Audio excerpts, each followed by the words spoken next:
पांचवा प्रश्न, मृत्यु क्या है? मृत्यु है ही नहीं। मृत्यु एक झूठ है, सरासर झूठ, जो न कभी हुआ न कभी हो सकता है। जो है वो सदा है। रूप बदलते, रूप की बदलाहट को तुम मृत्यु समझ लेते। तुम किसी मित्र को स्टेशन पर विदा करने गए, उसे गाड़ी में बिठा दिया, नमस्कार कर ली, हाथ हिला दिया, गाड़ी छूट गई। क्या तुम सोचते हो ये आदमी मर गया? तुम्हारी आंख से ओझल हो गया, अब तुम्हें दिखाई नहीं पड़ रहा है, लेकिन क्या तुम सोचते हो ये आदमी मर गया? बच्चे थे, फिर तुम जवान हो गए, बच्चे का क्या हुआ? बच्चा मर गया, अब तो बच्चा कहीं दिखाई नहीं पड़ता। जवान थे, अब बूढ़े हो गए, जवान का क्या हुआ? जवान मर गया, जवान अब तो कहीं दिखाई नहीं पड़ता। सिर्फ रूप बदलते हैं। बच्चा ही जवान हो गया, जवान ही बूढ़ा हो गया, और कल जीवन ही मृत्यु हो जाएगा। ये सिर्फ रूप की बदलाहट है। दिन में तुम जागे थे, रात सो जाओगे। दिन और रात एक ही चीज के रूपांतरण है। जो जागा था वही सो गया। बीज में वृक्ष छिपा है, जमीन में डाल दो, वृक्ष पैदा हो जाएगा। जब तक बीज में छिपा था दिखाई नहीं पड़ता था। मृत्यु में तुम फिर छिप जाते हो, बीज में चले जाते हो, फिर किसी गर्भ में पड़ोगे, फिर जन्म होगा, और गर्भ में नहीं पड़ोगे तो महाजन्म होगा, तो मोक्ष में विराजमान हो जाओगे। मरता कभी कुछ भी नहीं। विज्ञान भी इस बात से सहमत है। विज्ञान कहता है किसी चीज को नष्ट नहीं किया जा सकता। एक रेत के छोटे से कण को भी विज्ञान की सारी क्षमता के बावजूद हम नष्ट नहीं कर सकते। पीस सकते, नष्ट नहीं कर सकते। रूप बदलेगा पीसने से। तो रेत को पीस दिया तो और पतली रेत हो गई, उसको और पीस दिया तो और पतली रेत हो गई। हम उसका अणु विस्फोट भी कर सकते हैं, लेकिन अणु टूट जाएगा तो परमाणु होंगे, और पतली रेत हो गई। हम परमाणु को भी तोड़ सकते हैं, तो फिर इलेक्ट्रॉन, न्यूट्रॉन, पॉजिट्रॉन रह जाएंगे, और पतली रेत हो गई। मगर नष्ट कुछ नहीं हो रहा है, सिर्फ रूप बदल रहा है। विज्ञान कहता है पदार्थ अविनाशी। विज्ञान ने पदार्थ की खोज की, इसलिए पदार्थ के अविनाशत्व को जान लिया। धर्म कहता है चेतना अविनाशी, क्योंकि धर्म ने चेतना की खोज की और चेतना के अविनाशत्व को जान लिया। विज्ञान और धर्म इस मामले में राजी है कि जो है वो अविनाशी है। मृत्यु है ही नहीं। तुम पहले भी थे, तुम बाद में भी होगे। और अगर तुम जाग जाओ, अगर तुम चैतन्य से भर जाओ, तो तुम्हें सब दिखाई पड़ जाएगा। जो जो तुम पहले थे सब दिखाई पड़ जाएगा। कब क्या थे? बुद्ध ने अपने पिछले जन्मों की कितनी कथाएं कही। तब ऐसा था, तब ऐसा था, तब ऐसा था। कभी जानवर थे, कभी पौधा थे, कभी पशु थे, कभी पक्षी, कभी राजा, कभी भिखारी, कभी स्त्री, कभी पुरुष। बुद्ध ने बहुत कथाएं कही। वो जो जाग जाता है उसे सारा स्मरण आ जाता है। मृत्यु तो होती ही नहीं। मृत्यु तो सिर्फ पर्दे का गिरना है। तुम नाटक देखने गए, पर्दा गिरा, क्या तुम सोचते हो मर गए सब लोग? जो पर्दे के पीछे हो गए वो सिर्फ पर्दे के पीछे हो गए।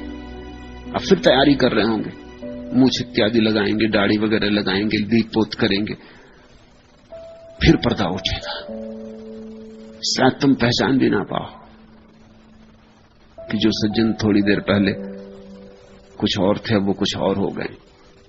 तब वो बिना मूछ के थे, वो मूछ लगा के आ गए। शायद तुम पहचान भी ना पाओ। बस यही हो रहा है। इसलिए संसार को नाटक कहा है, मंच कहा है। यहां रूप बदलते रहते,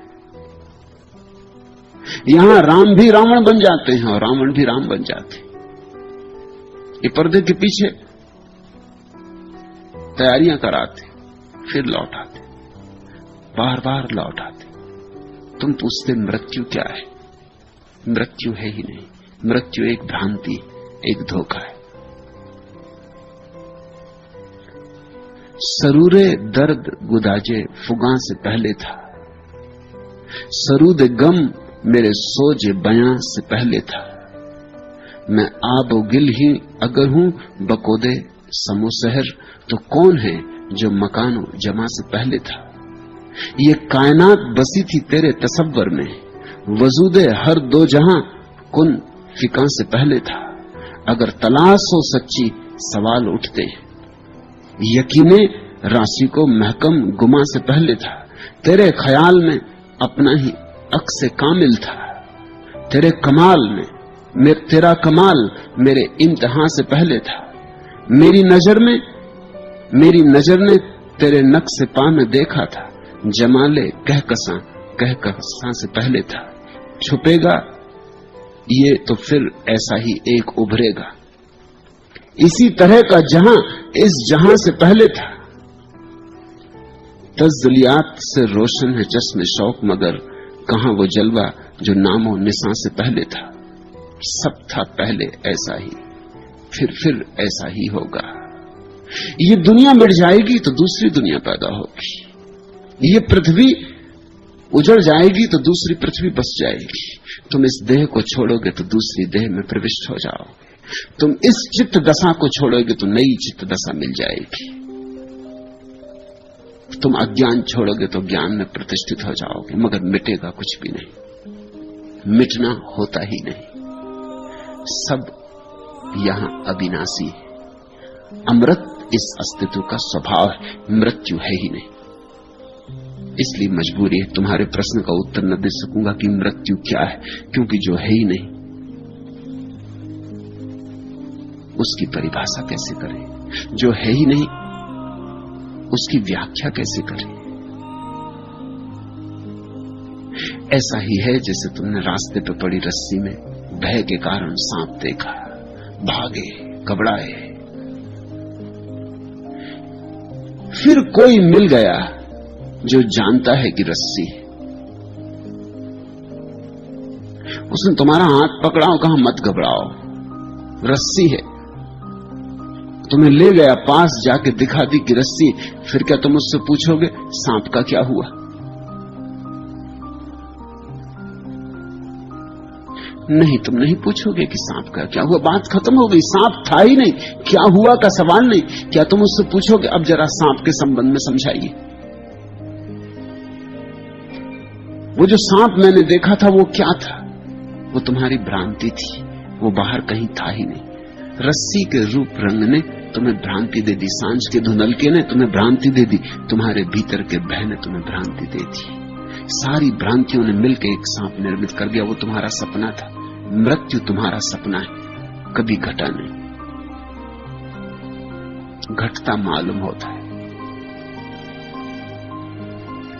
और इसलिए भ्रांति मजबूत बनी रहती है कि जो आदमी मरता है वो तो विदा हो जाता है, वो ही जानता है कि क्या है मृत्यु, जो मरता है। तुम तो मर नहीं रहे, तुम बाहर से खड़े देख रहे हो। एक डॉक्टर मुझे मिलने आए थे, वो कहने लगे मैंने सैकड़ों मृत्युआं देखी। मैंने कहा गलत बात मत कहो, तुमने मरते हुए लोग देखे होंगे, मृत्युआं कैसे देखोगे? मृत्यु तुम कैसे देखोगे? तुम तो अभी जिंदा हो। तुमने सैकड़ों मरते हुए लोग देखे होंगे, लेकिन मरते हुए लोग देखने से क्या होता है? तुम क्या देखोगे बाहर? यही देख सकते हो इसकी सांस धीमी होती जाती, कि धड़कन डूबती जाती, मगर ये थोड़ी मृत्यु है। ये आदमी अब ठंडा हो गए, यही देखोगे। मगर इसके भीतर क्या हुआ? इसके भीतर जो चेतना थी कहां गई? उसने कहां पंख फैलाए? वो किस आकाश में उड़ गई? वो किस द्वार से प्रविष्ट हो गई? किस गर्भ में बैठ गई? वो कहां गई? क्या हुआ? उसका तो तुम्हें कुछ भी पता नहीं। वो तो वही आदमी कह सकता है। और मुर्दे कभी लौटते नहीं, जो मर गया वो लौटता नहीं, और जो लौट आते उनकी तुम मानते नहीं। जैसे बुद्ध,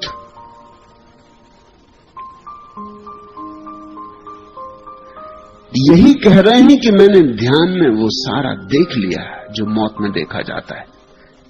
इसलिए तो ज्ञानी की कब्र को हम समाधि कहते हैं, क्योंकि वो समाधि को जान के मरा, उसने ध्यान की परम दशा जानी। इसलिए तुमने देखा हम सन्यासी को जलाते नहीं, गड़ाते। शायद तुमने सोचा ही ना हो कि क्यों ग्रस्त को जलाते, सन्यासी को गड़ाते। क्यों?